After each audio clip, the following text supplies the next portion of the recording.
হরে কৃষ্ণ কৃষ্ণ কৃষ্ণ হরে হরে। তো ভক্তবৃন্দগণ, আজকের ভিডিওটি রয়েছে 2025 সাল পেরিয়ে পালিত হয়েছে নতুন সাল অর্থাৎ 2026 সাল। হিন্দু ধর্মের একাদশী উপবাস অত্যন্ত তাৎপর্যপূর্ণ। প্রতি বছর 24টি একাদশী রয়েছে।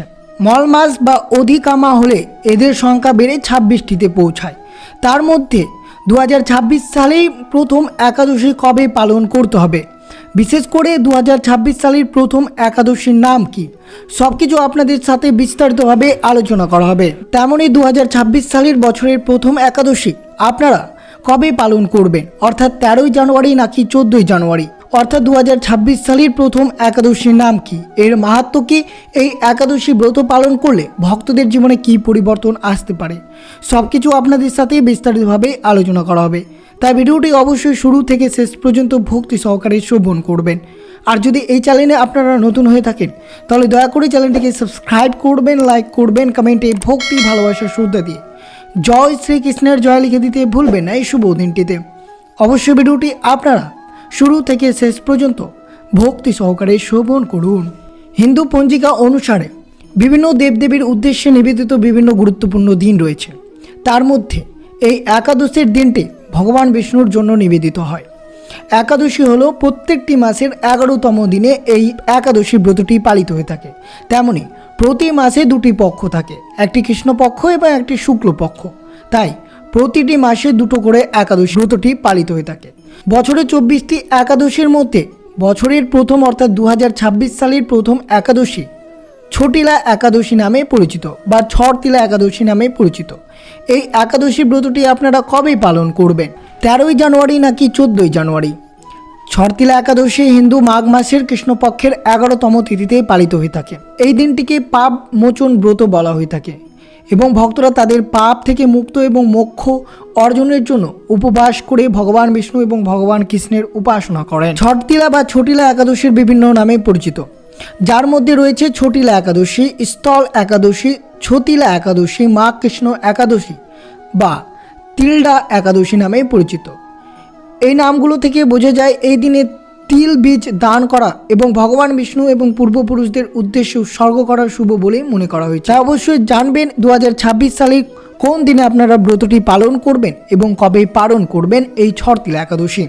ছটতিলা একাদশীর তারিখ ও সময়, যেহেতু ছটতিলা একাদশী মাঘ মাসের কৃষ্ণপক্ষের 11তম তিথিতে বা 11তম দিনে পালিত হয়ে থাকে, তাই এই বছর শুভ তিথিটি অর্থাৎ 2026 সালের বছরের প্রথম একাদশী ছটতিলা একাদশী নামে পরিচিত।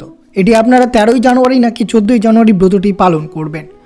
এই একাদশী ব্রতটি 2026 সালের 14ই জানুয়ারি বুধবার এই ছটতিলা একাদশীর ব্রতটি পালন করতে হবে এবং পরের দিন অর্থাৎ 15ই জানুয়ারি 2026 বৃহস্পতিবার এই একাদশীর পালন করতে হবে। এই শুভ দিনে পালন করে সকলেই ব্রতটি শেষ করতে পারেন, তবে আপনার ব্রতটি সুসম্পন্ন হবে এই ছটতিলা একাদশীর। তা অবশ্যই সকল ভক্তরা 2026 সালে অবশ্যই 14ই জানুয়ারি বুধবার এই ছটতিলা একাদশীর ব্রতটি পালন করুন। এই একাদশীর ব্রতের প্রভাবে আপনাদের জীবনে দারিদ্রতা, শারীরিক কষ্ট, দুর্ভাগ্য প্রভৃতি বিনষ্ট হয়ে যায়। এই ব্রত বিধি অনুসারে তিল দান করলে মানুষের অনায়াসে সমস্ত পাপ থেকে মুক্ত পাওয়া যায়। তো অবশ্যই এই ছটতিলা একাদশী ব্রতটি পালন করে বিশেষ করে অবশ্যই আপনারা এই শুভ দিনে তিল দান অবশ্যই করবেন। এই ছটতিলা একাদশীতে তিলের ব্যবহার কি রয়েছে, যেহেতু এই ছটতিলা একাদশীর 6টি ভিন্ন উপায়ে তিল ব্যবহার করবেন 26শে জানুয়ারি বুধবার এই ছটতিলা একাদশী ব্রতটি পালন করে। প্রথমে অবশ্যই আপনারা মনে রাখবেন ছটতিলা একাদশী যেহেতু 2026 সালে 14ই জানুয়ারি বুধবার পালিত হয়েছে, তাই বুধবার বিশেষ করে আপনাদেরকে ব্রহ্মা মুহূর্তে ঘুম থেকে উঠে অবশ্যই স্নানের জলে তিল মিশিয়ে আপনারা স্নান করতে পারেন এবং ওম নমো ভগবতে বাসুদেবায় বা হরি মন্ত্র জপ করতে করতে স্নানের জলে তিল এবং গঙ্গা জল মিশিয়ে আপনারা স্নান করবেন। তিল শরীরে ধারণ করবেন। বিশেষ করে এই ছটতিলা একাদশীর দিন 2026 সালে 14ই জানুয়ারি বুধবার আপনারা অবশ্যই একটি পুটলিতে তিল কিছুটা বেঁধে তা গলায় বা কবজিতে মাদুলি হিসেবে ধারণ করতে পারেন। এই উপায় করলে আপনার ব্রতটি সুসম্পন্ন হবে, ব্রতটি সম্পূর্ণরূপে ফল প্রকাশ লাভ করতে পারবেন। এছাড়াও তিলের তেল শরীরে মাখতে পারেন। যেহেতু একাদশী ব্রত পালন করে তেল মাখা অনুচিত, অর্থাৎ তেল মাখা উচিত নয়, কিন্তু এই ছটতিলা একাদশীর দিন তিলের তেল শরীরে মাখতে পারেন, তা কোনো অসুবিধা হবে না। তিল দিয়ে যজ্ঞ করুন। এই শ্রীকৃষ্ণের পুজোর আরাধনার সময় অবশ্যই গরুতে ঘিয়ের তেল মিশিয়ে ভগবানের আরতি বা যজ্ঞ করবেন। অবশ্যই আপনারা সারাদিন তিল মিশানো জল পান করতে পারেন, কিন্তু বিশেষ করে তিল গ্রহণ করবেন না। অবশ্যই অনেক রোগ নিরাময় হয়। দক্ষিণ দিকে মুখ করে পূর্বপুরুষের উদ্দেশ্যে আপনারা তিল মিশ্রিত জল অর্পণ করবেন।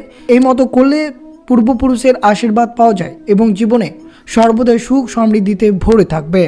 তিলের নাড়ু, যে কোনো তিলের প্রসাদ তৈরি করে আপনারা অবশ্যই এই শুভ দিনে ভগবানকে প্রসাদ হিসেবে নিবেদন করতে পারেন।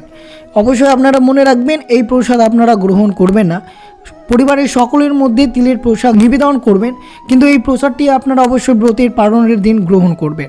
আর অবশ্যই যখন আপনারা ভগবানকে তিল নিবেদন করবেন, তা অবশ্যই তুলসী পত্র নিবেদন করে তিলটি নিবেদন করতে পারেন, তা অত্যন্ত শুভ হতে পারে। এছাড়াও অবশ্যই ছটতিলা একাদশীর ব্রত পালন করে ব্রতের দিন আপনারা কিছুতেই কাউকে তিল দান করবেন না। ছটতিলা একাদশীতে অবশ্যই তিল দান করবেন। ভগবানকে নিবেদনের পর তিলের প্রসাদ দান করুন, এর ফলে তিনি নরকের কষ্ট থেকে রক্ষা পাবেন। যদি আপনারা 2026 সালের বছরের প্রথম এই ছটতিলা একাদশী 14ই জানুয়ারি বুধবার পালিত হয়েছে, তাই এই 6টি কাজ অবশ্যই আপনারা তিল দিয়ে করবেন। যেহেতু ছটতিলা একাদশীর দিন তিলের 6টি ব্যবহার কাজ অবশ্যই আপনারা ব্রতটি পালন করে এই কাজগুলো আপনাদেরকে অবশ্যই করতে হবে। যদি না করেন তাহলে ব্রতের কোনো পূর্ণ ফলাফল পাওয়া যাবে না। তাই এইটি ছটতিলা একাদশী নামে পরিচিত, অর্থাৎ 6 তিল। 14ই জানুয়ারি বুধবার এই ছটতিলা একাদশীর ব্রতটি 4 প্রকারভাবে করতে পারেন: জলহারা, ক্ষীরভোজি, ফলহারি, নাক্তাভোজি, নির্জলা। জলারা কি শুধুমাত্র জল দিয়ে আপনারা এই ব্রতটি সম্পূর্ণ করতে পারেন। ক্ষীরভোজি কি দুধ এবং দুগ্ধ জাতীয় দ্রব্য খেয়ে এই ব্রতটি পালন করতে পারেন। ফলহারি শুধুমাত্র ফলের ওপর উপবাস, আম, আঙ্গুর, কলার মতো এইসব ফল গ্রহণ করে আপনারা ফল মূলাদি গ্রহণ করে এই ব্রতটি সম্পূর্ণ করতে পারেন। নাক্তাভোজি সূর্যাস্তের আগে একবার খাওয়া শস্য বা পঞ্চরবি শস্য বাদ দিয়ে আপনারা অবশ্যই যে কোনো ধরনের সবজি, সাবুদানা, আলু, চীনাবাদাম গ্রহণ করে এই ব্রতটি সম্পূর্ণ করতে পারেন। এবং নির্জলা অর্থাৎ জল এবং সব কিছু সম্পূর্ণরূপে বাদ দিয়ে 24 ঘন্টা নির্জলা একাদশী ব্রতটি পালন করতে হবে। এই ব্রতটি পালন করলে তা অত্যন্ত শুভ হতে পারে। যেহেতু আধ্যাত্মিক শুদ্ধি, আত্মা শৃঙ্খলা এবং ভগবান বিষ্ণুর প্রতি ভক্তির জন্য উপবাস একটি গুরুত্বপূর্ণ অনুশীলন। ভক্তরা শস্য, মটরশুঁটি এবং কিছু শাকসবজি থেকে আপনাদেরকে বিরত থাকতে হবে। বিশেষ করে মনে রাখবেন, এই ছটতিলা একাদশী অত্যন্ত শুভ হতে পারে আপনাদের জন্য, কারণ বছরের প্রথম একাদশী এবং এই ছটতিলা একাদশীর ব্রত পালন করে আপনারা যদি কৃষ্ণের মন্ত্রটি জপ করতে পারেন তা অত্যন্ত আরও সুবিধা হতে পারে। কর্মকাণ্ডের মধ্যে রয়েছে উপবাস, জপ, ধ্যান এবং ধর্মগ্রন্থ পাঠ করা এবং নিঃস্বার্থভাবে সেবা করা উচিত এই ছটতিলা একাদশীর ব্রতের দিন। তো অবশ্যই আপনারা শ্রবণ করলেন ছটতিলা একাদশী কবে পালন করবেন। অবশ্যই 2026 সালের 14ই জানুয়ারি বছরের প্রথম এই ছটতিলা একাদশীর ব্রতটি পালিত হয়েছে, তাই এই শুভ দিনে আপনারা ব্রতটি সম্পূর্ণ ভক্তি নিষ্ঠা সহকারে ব্রতটি পালন করুন। আর অবশ্যই আজকের দিনে শ্রবণ করবেন ছটতিলা একাদশীর ব্রত কথাটি, যেটি শ্রবণ না করলে আপনার ব্রতটি কিছুতেই সুসম্পন্ন হবে না। তো শ্রবণ করুন ছটতিলা একাদশীর ব্রত কথাটি। মাঘ মাসের কৃষ্ণপক্ষের ছটতিলা একাদশীর মাহাত্ম্য ভবিষ্যৎ পুরাণে বর্ণিত আছে। যুধিষ্ঠির মহারাজ বললেন, হে জগন্নাথ, মাঘ মাসের কৃষ্ণপক্ষের একাদশীর নাম কি, বিধি বা কী এবং তার কী ফল সবিস্তারে বর্ণনা করুন। তদুত্তরে ভগবান বললেন, হে রাজন, এই একাদশী ছটতিলা নামে জগতে বিদিত। একসময় দালব্য ঋষি মুনিশ্রেষ্ঠ পুলস্তককে জিজ্ঞাসা করলেন, মর্তলোকে মানুষের ব্রহ্মহত্যা, গোহত্যা, অন্যের সম্পদহরণ আদি পাপকর্ম দ্বারা নরকে গমন করে, যাতে তারা নরক গতি থেকে রক্ষা পায় তা যথাযথভাবে আমাকে উপদেশ করুন। অনায়াসে সাধন করা যায় এমন কোনো কাজের মাধ্যমে যদি তাদের এই পাপ থেকে উদ্ধারের কোনো উপায় থাকে তবে তা সবিস্তারে বর্ণনা করুন। ঋষি পুলস্ত বললেন, হে মহাভাগ, তুমি একটি গোপনীয় উত্তম বিষয় প্রশ্ন করেছ। মাঘ মাসের সূচি, জিতেন্দ্রীয় কাম, ক্রোধ আদি শূন্য হয়ে স্নানের পর সর্বদেবস্বর শ্রীকৃষ্ণের পুজো করুন। পুজোতে কোনো বিঘ্ন ঘটলে কৃষ্ণ নাম স্মরণ করুন। রাত্রিতে অর্চন হস্তে হোম করবেন। তারপর চন্দন ও গরু, কর্পূর ও শর্করা প্রভৃতি দ্বারা নৈবেদ্য প্রস্তুতি করে ভগবানকে নিবেদন করবেন। কুমান্ডা, নারকেল অথবা 100 গুবাক্য দিয়ে অগ্র প্রদান করবেন। কৃষ্ণ কৃষ্ণ কৃপালুস্তম গীতনং গতির ভাব ইত্যাদি মন্ত্রে শ্রীকৃষ্ণের পুজো করতে হবে। এছাড়াও ওম নমঃ ভগবতে বাসুদেবায় নমঃ এই মন্ত্রটিও জপ করতে পারেন। কৃষ্ণ আমার প্রতি প্রীত হন বলে যথাশক্তি ব্রাহ্মণকে জলপূর্ণ কলস, ছত্র, বস্ত্র, পাদুকা, গাভী এবং তিল পাত্র দান করবেন। স্নান দানাদি কার্যে কালো তিল অত্যন্ত শুভ হতে পারে আপনাদের জন্য। হে দ্বিজোত্তম, এই প্রদত্ত তিল থেকে পুনরায় যে তিল উৎপন্ন হয় কোটি বছর দানকারী স্বর্গলোকে বা তিল দ্বারা স্নান, তিল শরীরে ধারণ, তিল জলে মিশিয়ে তা দিয়ে তর্পণ, তিল ভোজন, তিল দান, এই 6 প্রকার বিধানে সর্বপাপ বিনষ্ট হয়ে থাকে। এই জন্য এই একাদশীর নাম ছড়তিলা একাদশী। হে যুধিষ্ঠির, একসময় নারদ এই ছড়তিলা একাদশীর ফল ও ইতিহাস সম্পর্কে জানতে চাইলে যে কাহিনীতে আমি বলেছিলাম তা এখন তোমার কাছে বর্ণনা করছি, তা অবশ্যই মনোযোগভাবে এবং ভক্তি সহকারে শ্রবণ করুন। পুরাণকালে মর্তলোকে এক ব্রাহ্মণী বাস করত। সে প্রত্যহ ব্রত আচরণ ও দেব পুজো পরায়ণ ছিল। উপবাস ক্রমে তার শরীর অত্যন্ত ক্ষীণ হয়ে গিয়েছিল। সে মহাসতী ব্রাহ্মণী অন্যের কাছ থেকে দ্রাব্যদি গ্রহণ করে দেবতা, ব্রাহ্মণ, কুমারীদের ভক্তি ভরে দান করত, কিন্তু কখনো ভিক্ষুককে ভিক্ষাদান বা ব্রাহ্মণকে অন্নদান করেননি। এইভাবে বহু বছর অতিক্রান্ত হলো। আমি চিন্তা করলাম, কষ্টসাধ্য বিভিন্ন ব্রত করার ফলেও এই ব্রাহ্মণের শরীরটি শুকিয়ে যাচ্ছে। সে যথাযথভাবে বৈষ্ণবদের অর্চনা করেছে, কিন্তু তাদের পরিতৃপ্তির জন্য কখনো অন্ন দান করেননি। তাই আমি একদিন কাপালিক রূপ ধারণ তামার পাত্র হাতে নিয়ে তার কাছে ভিক্ষা প্রার্থনা করলাম। ব্রাহ্মণী বলল, হে ব্রাহ্মণ, তুমি কোথা থেকে এসেছো, কোথায় যাবে তা আমাকে বলো। আমি বললাম, হে সুন্দরী, আমাকে ভিক্ষা দাও। তখন সে ক্রুদ্ধ হয়ে আমার পাত্রে একটি মাটির ঢেলা নিক্ষেপ করলো। তারপর আমি সেখান থেকে চলে গেলাম। বহুকাল পরে সে ব্রাহ্মণী ব্রতের প্রভাবে সশরীরে স্বর্গে গমন করল। মাটির ঢালা দানের ফলেও একটি মনোরম গৃহে সে প্রাপ্ত হলো। কিন্তু হে নারদ, সেখানে কোনো ধান ও চাল কিছুই ছিল না। গৃহশূন্য দেখে মহাক্রোধে সে আমার কাছে এসে বলল, আমি ব্রত, কৃচ্ছা সাধন, উপবাসের মাধ্যমে নারায়ণের আরাধনা করেছি। এখন হে জনার্দন, আমার গৃহে কিছু দেখছি না কেন?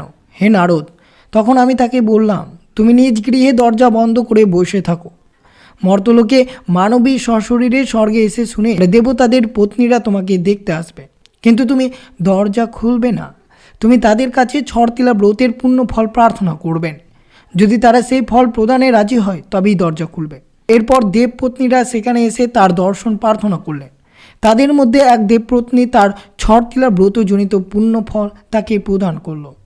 তখন সেই ব্রাহ্মণের দিব্যক্রান্ত বিশিষ্ট হলো এবং তার গৃহে ধান ধন্য ভরে গেল। দ্বার উদ্ঘাটন করলে দেবপত্নীরা তাকে দর্শন করে বিস্মিত হলেন। হে নারদ, অতিরিক্ত বিষয় বাসনা করা উচিত নয়। বিদ শাস্ত্র অকর্তব্য। নিজ সাধ্যমতো তিল, বস্ত্র ও অন্ন দান করবে। ছড়তিলা ব্রতের প্রভাবে দারিদ্রতা, শারীরিক কষ্ট, দুর্ভাগ্য প্রভৃতি বিনষ্ট হয়।